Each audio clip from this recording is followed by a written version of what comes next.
O Ilharão, né, que deixou o Flamengo em 2022 e hoje atua aí pelo Panathinaikos da Grécia.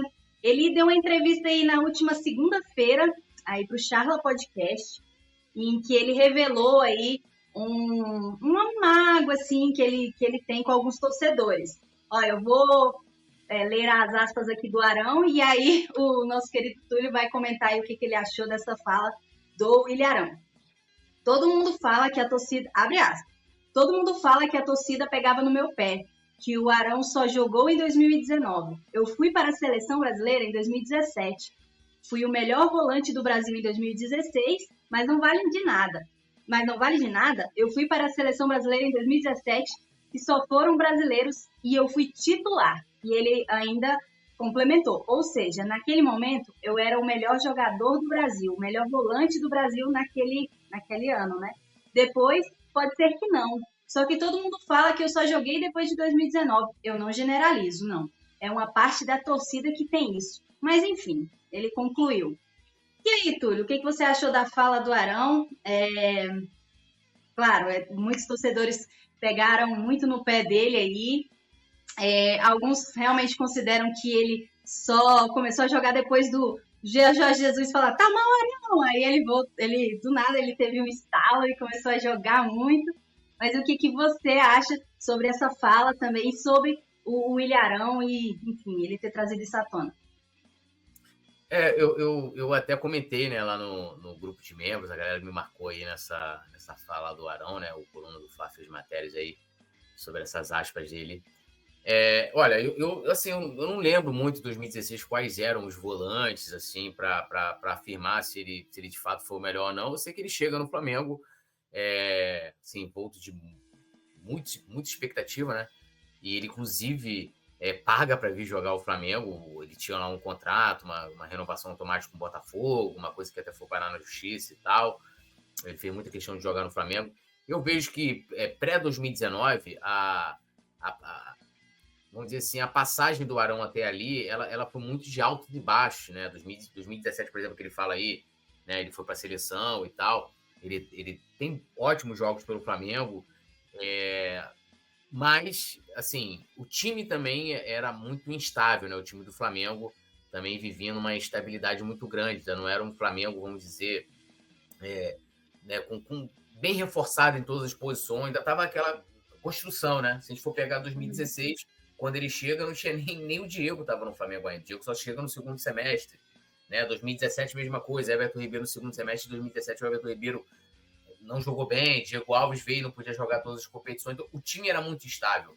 E acho que isso refletiu muito, não só no futebol dele, mas de outros atletas também. O próprio Diego começa muito bem em 2016, 2017 teve até uma lesão, o Diego também acabou ficando. Então, assim, a gente teve muitos problemas nessa época. Então, acho que ele oscilou bastante. Eu sendo bem sincero, minha memória aqui não pega para lembrar se ele, de fato, em 2016, ele foi o melhor volante. O que eu vejo, assim, a questão do Arão é que, na hora das pessoas fazerem uma análise, e aí eu acho isso muito injusto, por exemplo, vou pegar aqui o Simon Ledo, que ficou, né, eufórico com o gol lá do Santista entregador pela seleção e defendendo, né, o cara, não, mas gente, foi um erro e tal, e não consegue valorizar o Arão, porque aquela coisa do 880, só para olhar os defeitos do jogador, que todo jogador tem. Quantas vezes a gente cansou de criticar, ou quem foi para o estádio, ou a gente comentando aqui, da deficiência do Gabigol, por exemplo, com a perna direita. Quantos gols o Gabigol já perdeu porque ele não consegue, né, ser um bom finalizador com a perna direita? Então, assim, mas eu não vou ficar olhando, até aproveitando, pegando as polêmicas recentes do Gabigol, para falar, pô, não, olha, o Gabigol no jogo tal perdeu o gol, e etc, etc. Principalmente o jogador que já não está mais no clube, né? Não tem nem mais esse ponto de avaliação hoje. Então, a gente geralmente lembra do positivo. Claro, você vai fazer uma análise mais profunda da passagem do jogador aqui, você vai colocar, olha, ele foi irregular aqui, falhou em determinado momento, mas o Arão foi importante em vários momentos do Flamengo, assim.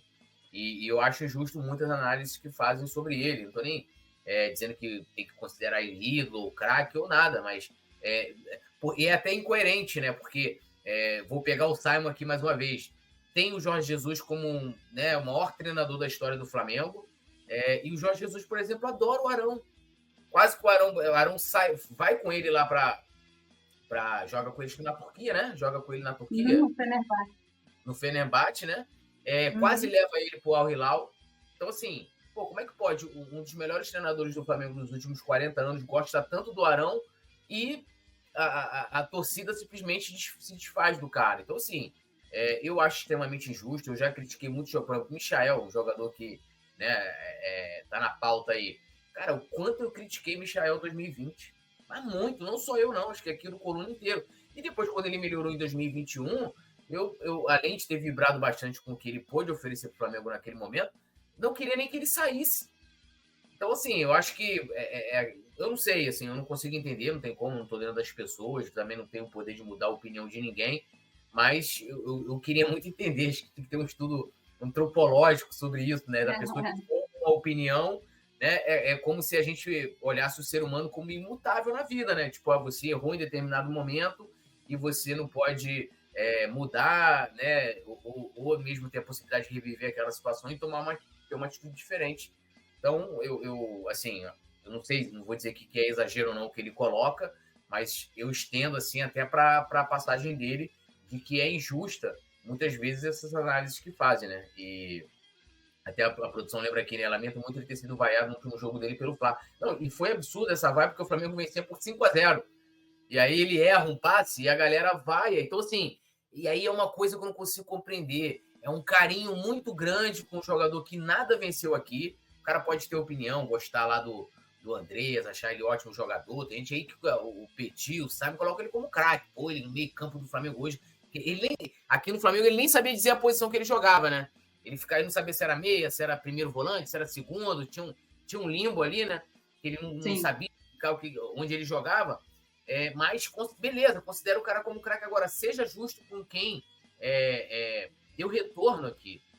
E acho que isso seria importante das pessoas reverem. Mas, assim, o tempo, é aquilo que eu falo também, Mônica, desculpa até me estender um pouco, mas a gente ainda não tem dimensão do que a gente viveu e está vivendo no Flamengo. Então, eu acho que daqui a muitos anos as pessoas vão ter o peso real, por exemplo, do Everton Ribeiro, que muitos aqui, eu cansei de ver no chat, tem que sair mesmo, não serve, tá velho e tal.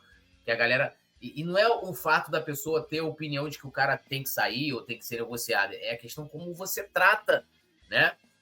Um cara que entregou tanto pro Flamengo, né? Que merecia respeito e falar, olha, eu sou a favor da saída dele, acho que não serve mais pela idade, não entrega mais tecnicamente, beleza, é questão de opinião, mas o respeito com o jogador, eu acho importante ter. E só para finalizar, por exemplo, eu continuo bolado com o Gabigol, mas eu não vou ficar aqui espinafrando o cara, dizendo que, pô, olha, o Gabigol só... Tem gente que coloca, parece que o Gabigol nunca fez nada pelo Flamengo, cara. E é impressionante, eu fico impressionado. Eu falo assim, pô, será que a pessoa tá zoando?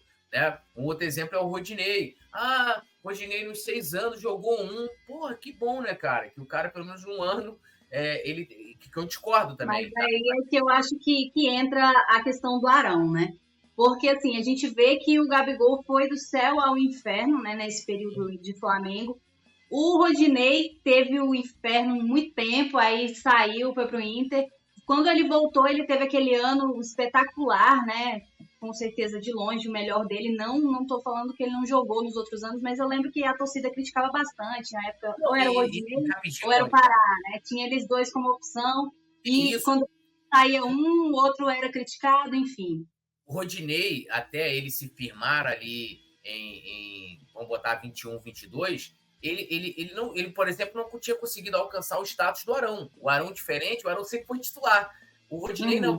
Ele tinha essa... Né, intercalava com o Pará em muitos momentos. Então, assim, titular mesmo o Rodinei foi depois que saiu o Isla. Aí ele se torna, de fato, titular, né?